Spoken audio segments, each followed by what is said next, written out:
pessoal? Mais uma alegria encontrar vocês, mais uma videoaula. Hoje nós vamos falar do tema sobre Estado, democracia e participação política. É um tema bastante importante, significativo nos vestibulares e também no Enem. Inicialmente eu queria trazer para vocês o conceito de Estado moderno e nós vamos buscar na sociologia uma fonte importante que é a do Max Weber. O Weber vai falar que o Estado moderno é uma comunidade humana, né? Além disso, ele considera que o Estado é uma sociedade, né, que se organiza por meio de relações legítimas de dominação. E é exatamente aí que ele tira aquele conceito do uso legítimo da violência por parte do Estado. Então, para o Weber, o Estado é uma forma de organização em que há dominação legal, de homens contra outros homens, né, seres humanos, porque aqui se inclui, logicamente, as mulheres, né?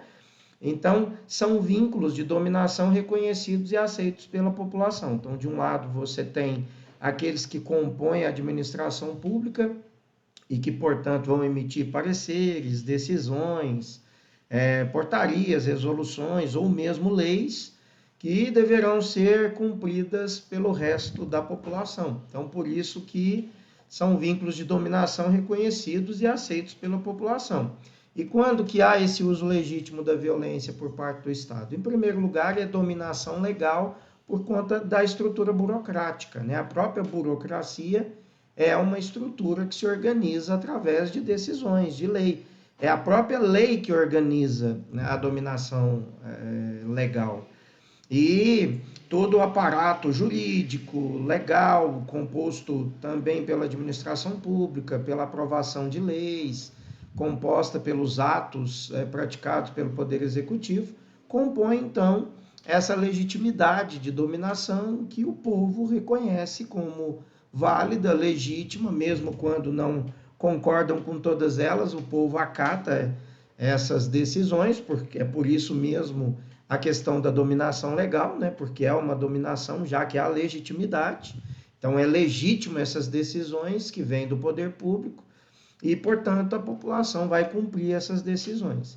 O Estado, então, ele é administrado por um complexo aparelho aí político, né?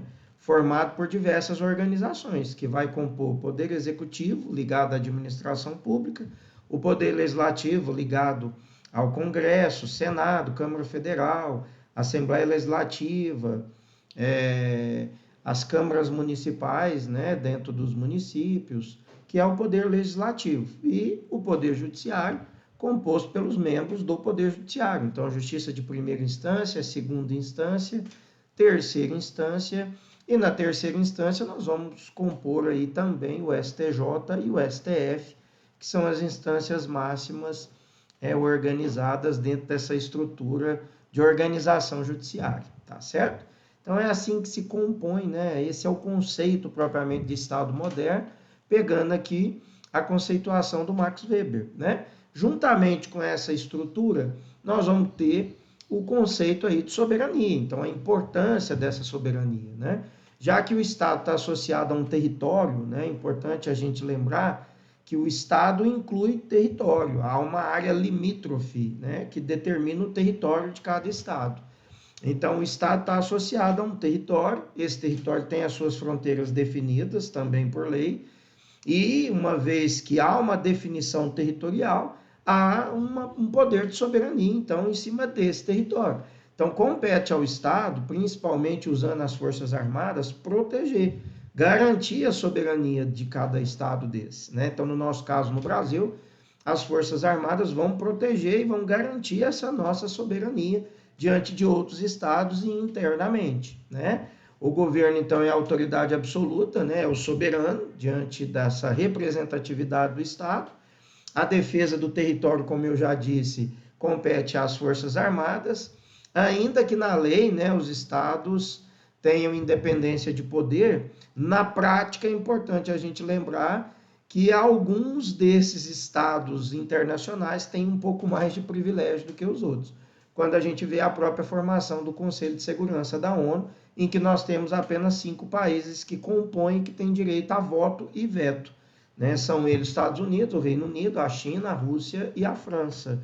Então, apesar da legislação internacional garantir, né, que os estados são iguais, né, pelo menos no que diz respeito à questão da soberania, da lei, nós sabemos que esses 5 estados internacionais têm um pouco mais de privilégio em relação aos demais, já que só eles possuem uma cadeira aí cativa no Conselho de Segurança da ONU e, portanto, acabam exercendo mais importância de poder do que os demais estados, né?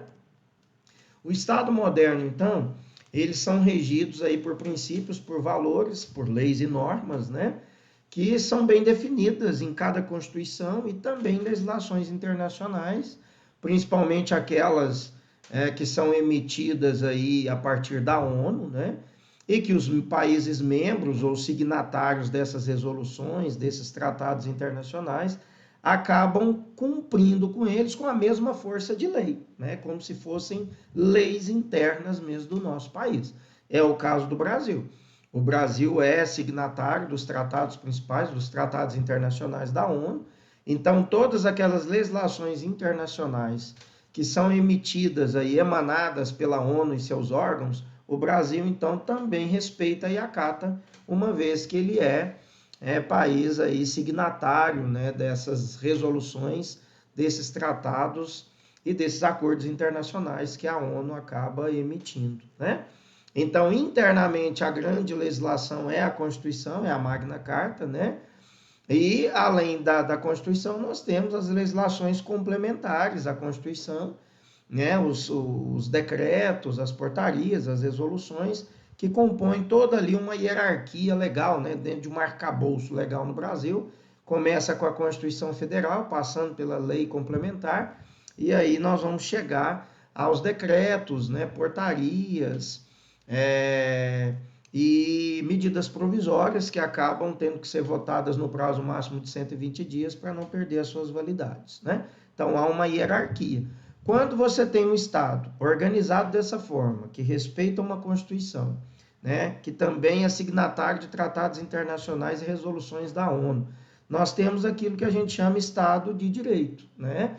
Estados que não cumprem com essas legislações, que não acatam uma Constituição, que não há ali um poder, né, que garante a participação ampla ou uma lei maior que a própria Constituição definida em cada um dos estados, esse Estado não é um Estado de direito, ele acaba sendo um Estado autoritário, um Estado que foge à natureza dos Estados democráticos aí de direito, né?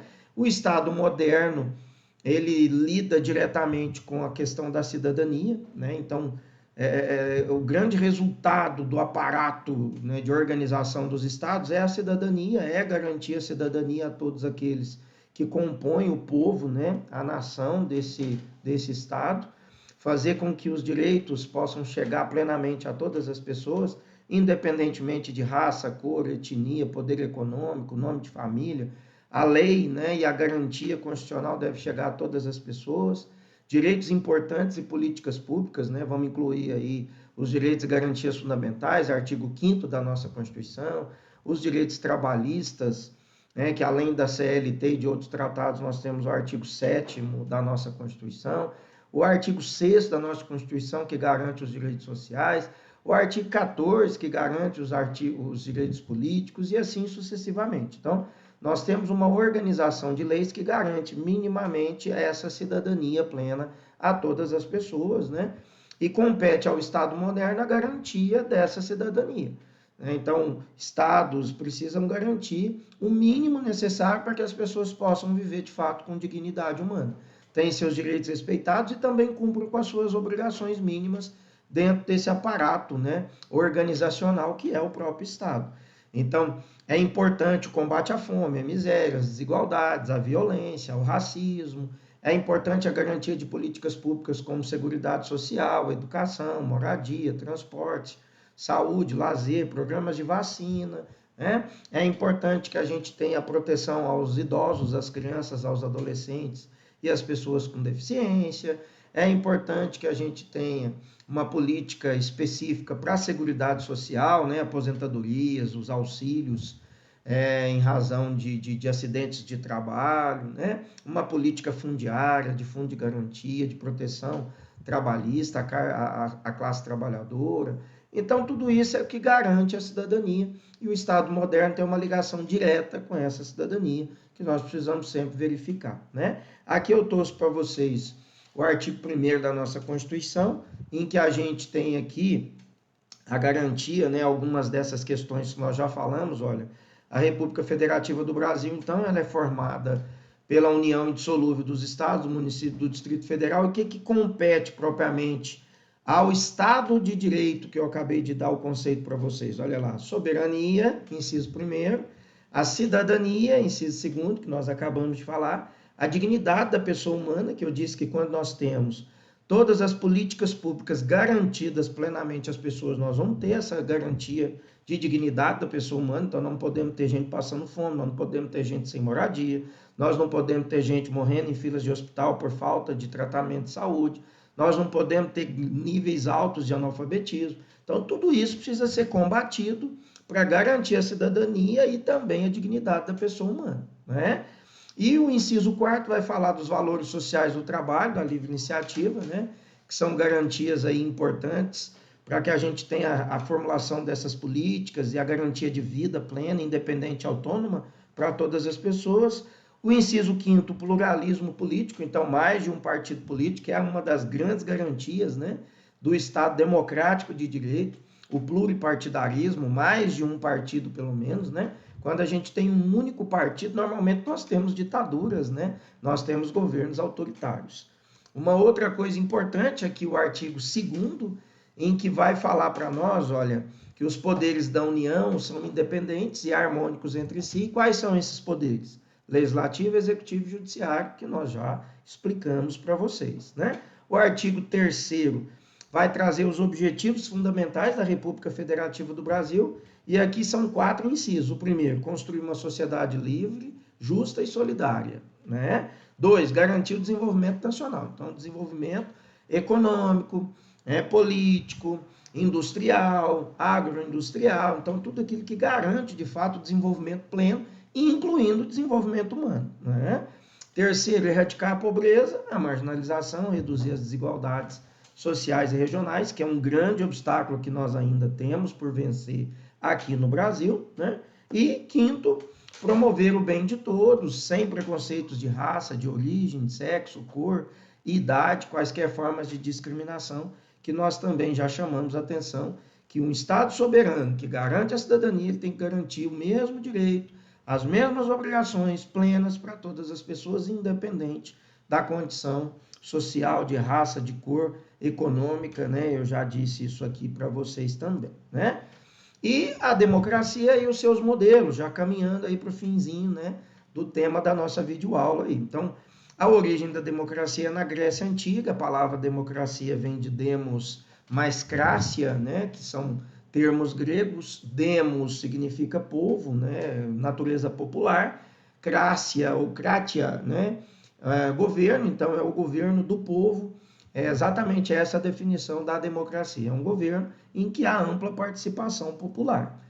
A democracia participativa ou direta é uma das classificações, né, dessa democracia. Então, a democracia participativa ou direta é aquela que o próprio povo participa. O modelo ateniense, que é propriamente uma pseudo-democracia, já que apenas 3% da população é que tinha direito de votar e participar, né? Só a aristocracia, os homens aristocratas é quem participavam, mas é um modelo claro de democracia direta. É aquela em que a pessoa participa ativamente e ela mesma escolhe. É como a gente fazer uma eleição na sala de aula para votar a camiseta da turma. Quando cada um vota, cada um escolhe ali pessoalmente o desenho para a camiseta, é um modelo de democracia direta, em que o próprio povo participa e escolhe.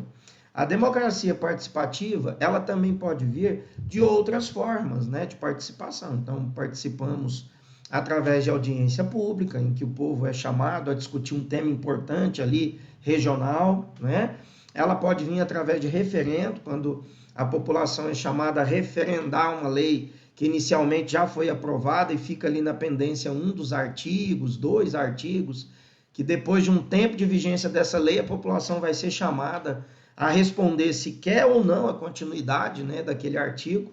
Aconteceu o referendo aí, do desarmamento, né, o Estatuto do Desarmamento, quando, depois de 4 anos dele aprovado, a população foi chamada a ser consultada se ela queria a permanência, né, da comercialização de arma de fogo e munição. E naquela ocasião, a população brasileira votou pela opção de não permitir a liberação de arma de fogo e munição, a não ser para aquelas exceções já garantidas por lei e pela própria Constituição, né? E o plebiscito. O plebiscito é uma consulta prévia antes de uma lei ser elaborada. Normalmente acontece quando você tem, por exemplo, um país, um estado que quer ser independente. Vamos pegar o estado do Tocantins, né? Quando ele entraram com a lei para tornar Tocantins independente do estado de Goiás, houve ali primeiro um plebiscito, consultando a população, né, da região onde hoje é o estado de Tocantins, e a população votou pelo interesse em separar Tocantins do estado de Goiás. E aí, então, posteriormente ao plebiscito, foi elaborada a lei e aprovada e, portanto, autorizada, né, pela Câmara Federal a criação de um novo estado, que no caso foi o estado de Tocantins. Então, o plebiscito é uma consulta antes de uma lei ser elaborada, e o referendo é uma consulta depois de uma lei já estar em vigência, e, portanto, ela é uma consulta de um trecho, né, dessa lei que já está em vigor, tá? Além disso, gente,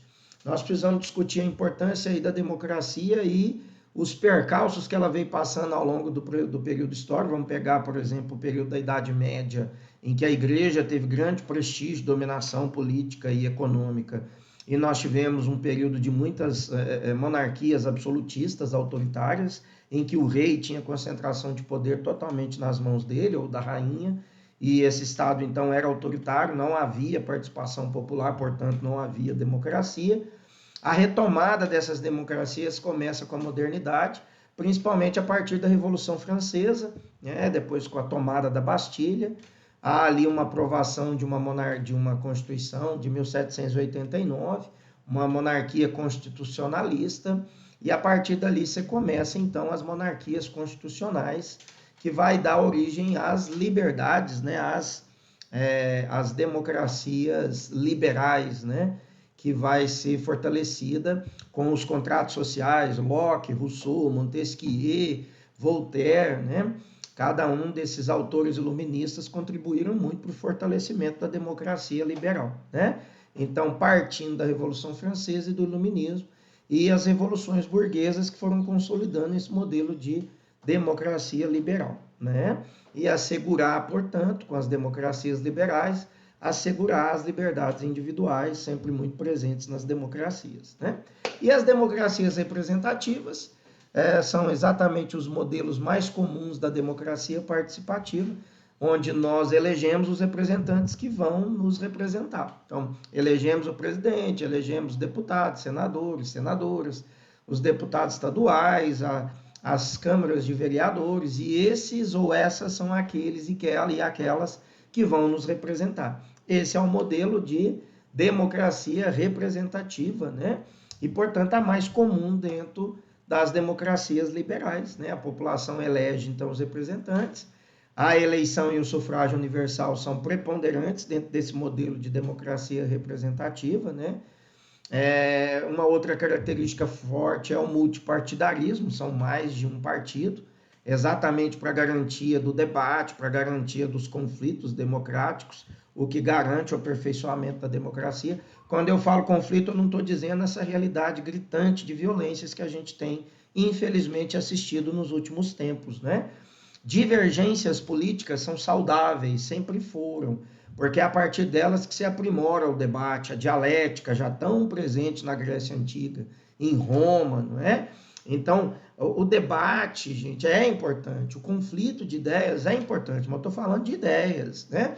Eu estou falando de programas, eu não estou falando de perseguições, eu não estou falando de violências, eu não estou falando de pessoas que são assassinadas por conta de questões políticas, por votar em candidatos que um grupo não aceita e, portanto, ele age com violência. Nós tivemos já muitas cenas, né, lamentáveis ultimamente no Brasil, em razão desse extremismo, né, político que vem acontecendo. Então, não é disso propriamente que a lei fala, né? A lei fala da importância do pluripartidarismo para fomento da participação, do debate, do aprimoramento de ideias e do aprimoramento da própria cidadania e democracia.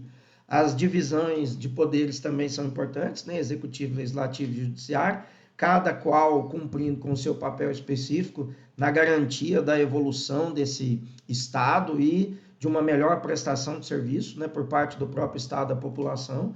Cada um desses órgãos compõe, né, e tem um papel específico, e quando todos eles cumprem plenamente com o seu papel, dialogam entre si e um colabora com o outro, aí sim a gente tem um grande desenvolvimento, e quem sai ganhando é de fato a população brasileira, né? Trazendo para o nosso universo, mas ganha-se toda a população de todos os países, né, estados, que garantem essa forte participação e essa divisão autêntica de poderes já pensada por Montesquieu lá no livro, né, O Espírito das Leis, né? Então, a grande polêmica, né, gente, das democracias representativas é como garantir que os políticos eleitos vão de fato governar em favor do bem comum e não em favor de si próprios, como a gente muitas das vezes está vendo acontecer. Leis que são aprovadas garantindo privilégios para grupos políticos, né, para grupos econômicos, leis que não são aprovadas e, portanto, tiram direitos de classes trabalhadoras, dos idosos, de mulheres, né? Nós estamos vendo revisões últimas, principalmente a revisão da Previdência e Trabalhista, que repercutiram negativamente, né, no cenário social por conta do número de desempregados, por conta dos impactos sociais, por conta da não garantia e do aumento da exploração nas relações de trabalho. Então, foram leis aprovadas e que não garantiram, de fato, o desenvolvimento autêntico, né, do nosso país e que prejudicaram aí milhares, centenas de milhares de pessoas. Então, o grande norte, né, a grande questão é como garantir nas democracias representativas que o bem comum seja de fato garantido e não os interesses pessoais do político ou da política ali, né, que é eleita para os seus cargos. A organização do Estado e a cidadania, né, a força do Estado é algo que preocupa, né, constantemente o povo e as organizações estatais, né, já pegando ali o exemplo do Thomas Hobbes, né, quando ele falava no Leviatã, que o homem é o lobo do próprio homem, em cima dessa tese de que o homem era violento, de que o Estado era inseguro, de que havia risco iminente o tempo todo, né, o Hobbes aprovou um Estado autoritário, né, que é o próprio Leviatã, e muita gente ainda flerta com essa natureza de Estado violento, autoritário, né, que mata, que é violento com o próprio povo, né? E isso gera para nós várias reflexões no campo da filosofia, da sociologia, da ciência política, né, principalmente.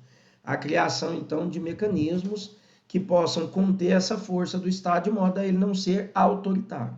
Uma coisa é autoridade, né, que está dentro do crivo da lei. Outra coisa é autoritarismo, que extrapola os limites dados pela própria lei e, portanto, esse Estado se torna tanto opressor, tão opressor, quanto aquele que supostamente ele pretendia combater, como no modelo do Hobbes, né? Então, Montesquieu, no Espírito das Leis, no livro, ele vai trazer um modelo de tripartição de poderes, né? Executivo, legislativo e judiciário. Ele vai dizer que esses poderes tinham que ser interdependentes e autônomos entre si, né? E nós entramos, então, na teoria de freios e contrapesos, muito importante e saudável para a garantia desses poderes interdependentes e autônomos entre si, né? Eu trouxe aqui um recorte do próprio Senado Federal para que a gente possa falar um pouquinho da teoria dos freios e contrapesos. Então, Poder Executivo, o que é que compete? Olha, apresentar projeto de lei, editar medida provisória, vetar projetos de leis aprovados, indicar ministros dos tribunais superiores. O Poder Judiciário pode anular os atos, né, dos demais poderes em caso de inconstitucionalidade ou ilegalidade. Aqui é importante um parênteses, porque fala-se numa tal ditadura do judiciário, né? Mas é importante a gente frisar, né, gente, para a gente se ater ao termo da lei e não em processo de distorção que segue diuturnamente em rede social, principalmente aqui no Brasil, né? O judiciário, ele toma decisão baseada na lei, tá? Por que então que não é ditadura? Porque as decisões são baseadas na Constituição Federal. uma vez que você tem a Constituição como norte das decisões no Supremo, por exemplo, você não vai ter ditadura, uma vez que aquilo que baliza a decisão é a Constituição. É por isso que existe o Supremo Tribunal Federal. Ele é o guardião da Constituição Federal. Então, todas as medidas tomadas pelo Executivo ou Legislativo que ferem a Constituição têm que ser revistas pelo Poder Judiciário. E é exatamente esse o papel principal do Poder Judiciário, sobretudo na esfera máxima, que é o Supremo Tribunal Federal. Fazer com que todas as decisões, todas as medidas que partem dos órgãos sejam efetivamente aquelas que cumprem a Constituição Federal, né? E o Poder Legislativo aprova, né? E rejeita projetos de lei, medidas provisórias. Ele pode derrubar, né, vetos do presidente da República. Ele aprova ou rejeita indicações de autoridades feitas pelo Executivo, por exemplo. A nomeação de um ministro do Supremo tem que passar por uma sabatina no Senado. Se o Senado sabatinar o candidato ao cargo e ele não passar na sabatina, aquele candidato nomeado pelo presidente não vai poder assumir aquela vaga no Supremo. E assim outros órgãos, né, também da Justiça, como o STJ, né, como o Tribunal de Contas da União. Então é o Poder Executivo que nomeia, mas há ali um poder de veto por parte do Legislativo, né? Além disso, o Legislativo ele julga o presidente da República, os ministros do STF, né? Então, quando há abusos, por exemplo, de um ministro do STF, pode-se entrar com um pedido de impeachment desse ministro, né? E uma vez provada que houve, de fato, esse abuso, o próprio Senado, né, pode aprovar uma medida de impeachment de um ministro do Supremo, tá certo? Então, há um crivo, né, também de julgar, de fiscalizar o Poder Judiciário que parte do Legislativo. Então, a importância do Legislativo, que são as casas, né, de representação direta do povo, no papel desse equilíbrio entre os três poderes, né, gente? E aqui, olha, mais um organograma que ajuda, né, para a gente entender a teoria dos freios e contrapesos, também conhecida por check and balances, né? Que é exatamente a ideia do freio e contrapeso é o que, gente? Frear, limita, evita cair num buraco, sair numa curva pela tangente, não é isso? Então, os freios é controlar a velocidade, limitar a velocidade para que não haja acidentes no veículo, né? E o contrapeso é equilibrar o peso. Às vezes a gente coloca muito peso de um lado, o carro fica puxando para um lado, você vai ter ali uma chance de sair talvez numa curva, você vai ter um desgaste maior de pneus, vai ter um desgaste de pastilha de freio, você vai ter um desgaste maior, né, dos amortecedores naquele lado que está mais pesado. Então, por que equilibrar? Para que você tenha um carro, por exemplo, transitando mais estável, sem riscos de acidentes. Então, a teoria aí, né, do inglês check and balances é exatamente a ideia dos freios e contrapesos para equilibrar e limitar o papel entre os poderes para que haja, de fato, essa autonomia e essa interdependência, de modo que um contribua com o outro, mas nenhum vai interferir propriamente no papel do outro, né? E qual é o crivo, gente, de não interferir? A Constituição, como eu já expliquei, né? Então, a Constituição é o liame, né, para saber aquilo que é papel dos poderes e quando esses poderes devem se intervir no papel do outro para que não haja abusos de nenhum deles, tá? Então, a Constituição é mesmo o norte para a ação desses freios e contrapesos aqui no Brasil, né? A cidadania, ela tem aí alguns importantes desafios contemporâneos, né, gente? Os parâmetros universais para a garantia dessa cidadania e da democracia, eu enumerei aqui 4, então oposição política é importante ter por conta do debate, por conta, né, da gente não ter um único partido decidindo ao seu bel prazer, é aquilo que vai acontecer num país, então a oposição partidária é sempre bem-vinda, oposição coerente, madura, baseada na ideia e não na violência, como eu já disse, né? 2, partidos políticos, então a importância dos partidos políticos para fazer gerar ideologias político-partidárias, ideologias essas que as pessoas vão se identificar com elas. Então, o ideal é que antes de votar, nós olhemos o estatuto dos partidos, os programas dos partidos, sigamos aquilo que os partidos têm aprovado, têm votado, sim ou não, na Câmara, no Senado, para que a gente saiba se vale a pena votar em candidatos daquele partido na próxima eleição.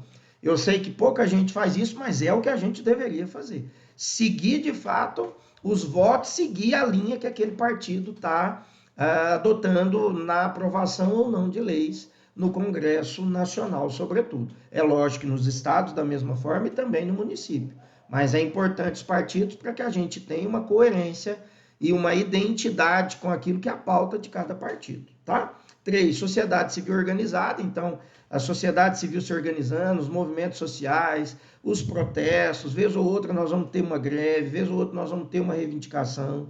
Nós já tivemos muitas conquistas ao longo da nossa história por conta dessa sociedade civil organizada e dos movimentos sociais. Então, são importantes, né? Isso fomenta direitos, fomenta liberdades, fomenta garantias. É muito importante para a construção autêntica, para a maturidade da cidadania de qualquer país, a sociedade civil organizada, os movimentos sociais participando ativamente, discutindo, sugerindo, protestando quando for necessário protestar, né? Isso é importante para qualquer cidadania e para a garantia de qualquer democracia.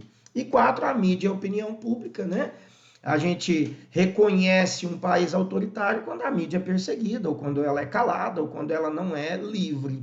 Então é importante a liberdade da mídia, a liberdade de imprensa. Eu sei que muitas das vezes a imprensa também é conivente com o poder econômico, ela também não noticia como deveria noticiar, porque ela tem que atender aos parâmetros econômicos daqueles que financiam, que pagam publicidade dentro de seus órgãos, né, de seus veículos de comunicação. Isso é uma realidade.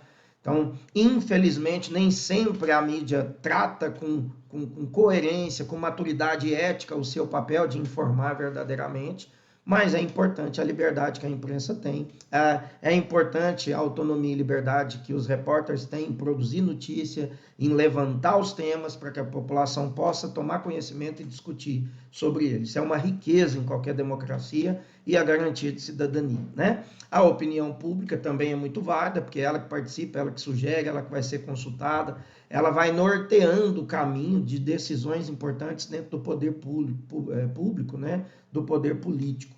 A democracia, então, está em construção contínua. É por isso que ela não é perfeita, é por isso que ela precisa sempre ser aperfeiçoada. O Brasil tem muito pouco tempo ainda de democracia.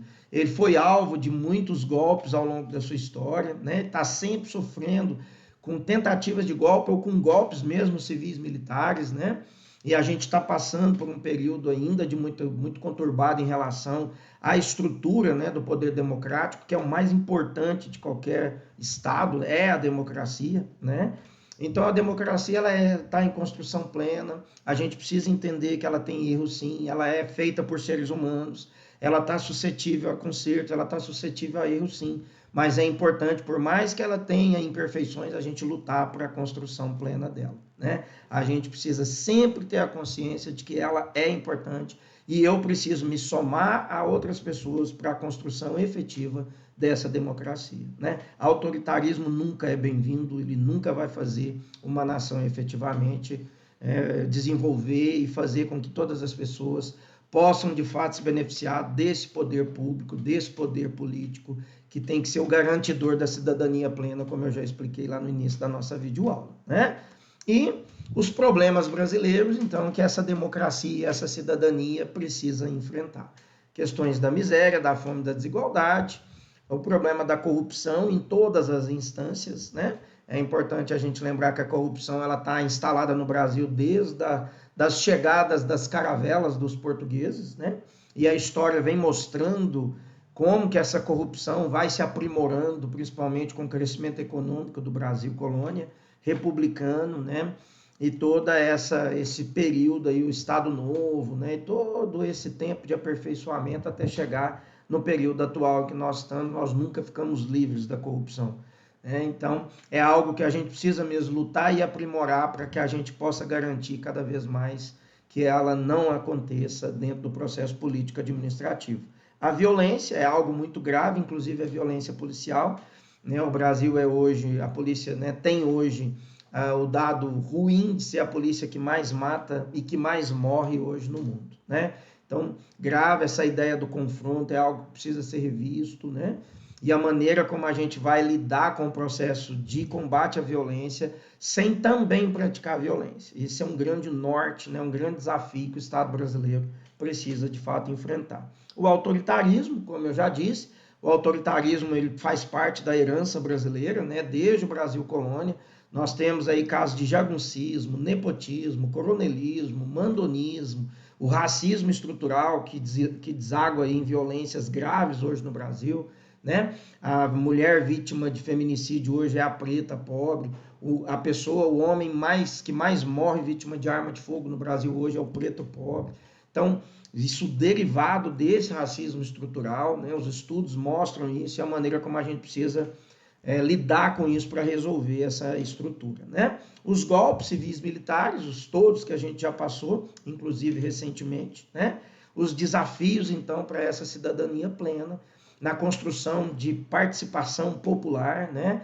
Essa democracia participativa, né? Que a gente participa através do debate, participa através, né, da construção de campanhas positivas, de combate à fome, de plantar árvores, de melhorar o meio ambiente, de evitar a poluição, né? A própria estrutura de uma produção sustentável no Brasil, evitando agrotóxicos, evitando queimada, evitando assoreamento de rio, evitando os impactos ambientais, né? Sobretudo nas estações de chuva, como a gente está passando. O desenvolvimento econômico ele é importante, mas ele tem que trazer consigo o desenvolvimento também social, o desenvolvimento humano, né? Não dá para a gente ter desenvolvimento econômico e do outro lado 35 milhões de pessoas passando fome. E isso é um grande embate que a cidadania hoje e o Estado precisa vencer no Brasil. Então, são temas importantes, é uma reflexão importante. Não dá para a gente esgotar todo esse tema nessa videoaula, porque ela já está grande. Então, que todo esse tema que a gente fala até nesse momento, que sirva de fato para que a gente possa aprofundar nossas leituras, né, no material didático, né, buscando bibliografias que falam desse tema, para que a gente possa vencer, superar e melhorar e aprimorar ainda mais a cidadania, a soberania e a democracia no Brasil. Tá certo, pessoal? Então, para a gente encerrar, vamos falar das liberdades, né? A liberdade civil inclui o direito de propriedade, de justiça, liberdade de pensamento, de crença e a liberdade de expressão, que não é o direito de usar da liberdade de expressão para praticar crime e violência, como a gente também tem assistido no Brasil, né? A liberdade política compreende o direito à participação política, o direito à associação, o direito à greve, participar de partido político, participar de grupos e associações, o direito de votar, de ser votado, né? De ser candidato, candidata, tudo isso compõe a liberdade política, né? E a liberdade social, ela abrange, então, os direitos relacionados ao bem-estar social, sobretudo o artigo 6º da nossa Constituição Federal, né? O bem-estar social e econômico, o acesso à saúde, à educação, ao trabalho, à moradia, à segurança pública, ao lazer, a proteção do idoso, da pessoa com deficiência, o adolescente, as pessoas doentes, né? A garantia de um SUS, né? Que pode garantir vacina, tratamento, pré-natal, né? Implantes importantes. Então, a estrutura de uma saúde que de fato atenda sobretudo os hipossuficientes, né, no Brasil, tá certo, pessoal?